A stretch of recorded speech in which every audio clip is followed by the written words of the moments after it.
It's been about 2 weeks since I stopped working. Ah,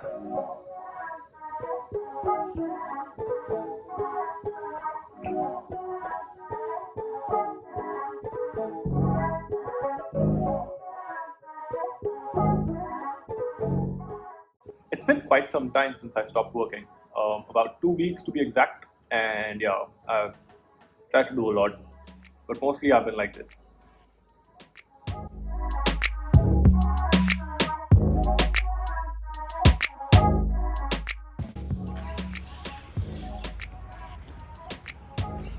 But when I've been feeling up to it, I've been running, playing with content, driving around and blogging. Today I'm making a YouTube video. So let's do this!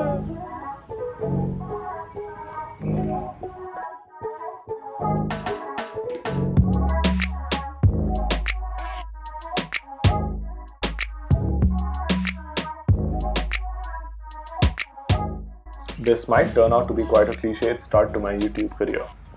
But if there's one human being who's been a constant teacher to me day in and day out, it's been my mother. On learning though, there are two primary ways I've learned any life-related lesson. The first is learning how not to do something.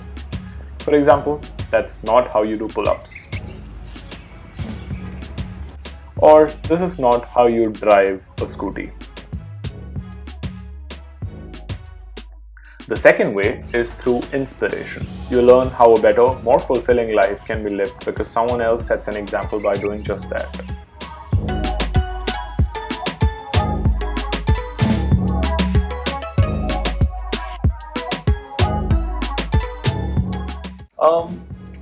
I'll not be naive and say she's the best mother on the planet.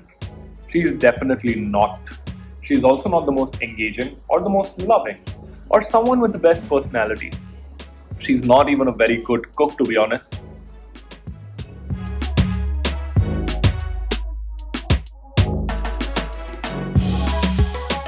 But she is the most genuinely human being I have ever known in my life. The perfectly imperfect woman, trying to be a little better each and every day of her life. That's my mother.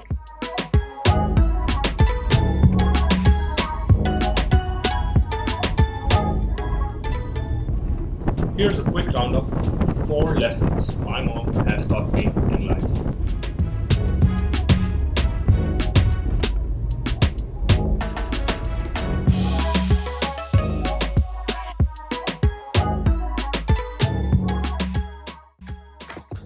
Most mothers work so hard in general.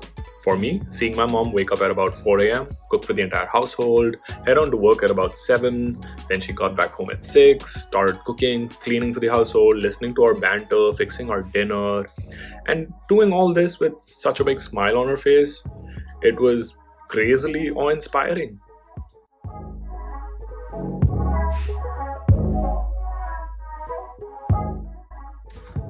As an impressionable young kid, this machine-like efficiency of my mother and this crazy dedication left a major impact on me. Later on in life, I asked her how she did it. She said it was her duty. Duty towards her work, towards her kids, towards the household. And this duty brought energy, it brought purpose, and it showed her the path. That's it.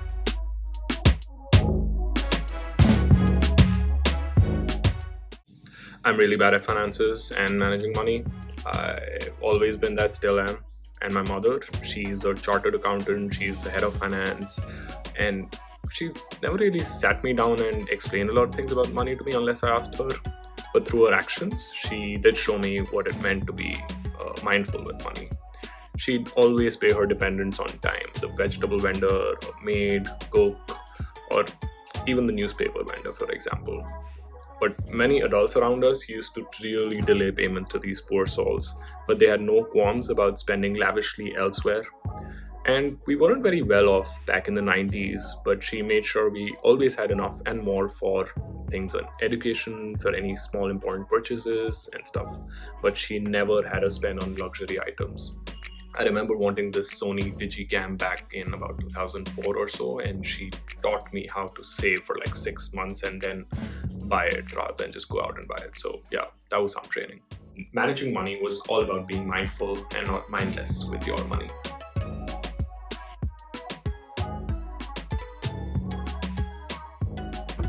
Back in 2008, we were having a great time in Delhi. My mom, brother, I, all of us.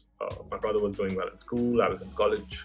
But suddenly, out of the blue, my mom was promoted and asked to shift to Bangalore, about 2,000 kilometers away.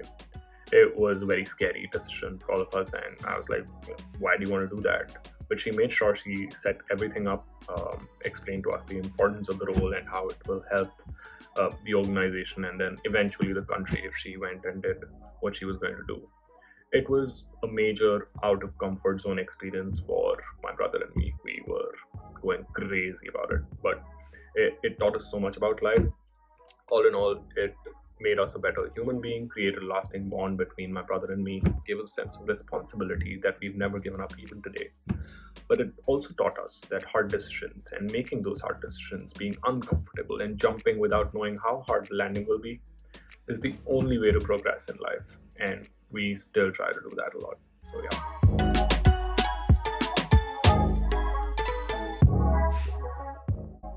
My mother, she's been a force of nature at work. She's accomplished so much, manages very important business engagements, works across so many views, has to navigate many different environments, including being one of the few women in leadership in the public sector in India. But she's never said any of these things to us. The only discussions we've had at home have been centered on the lives of my brother and me.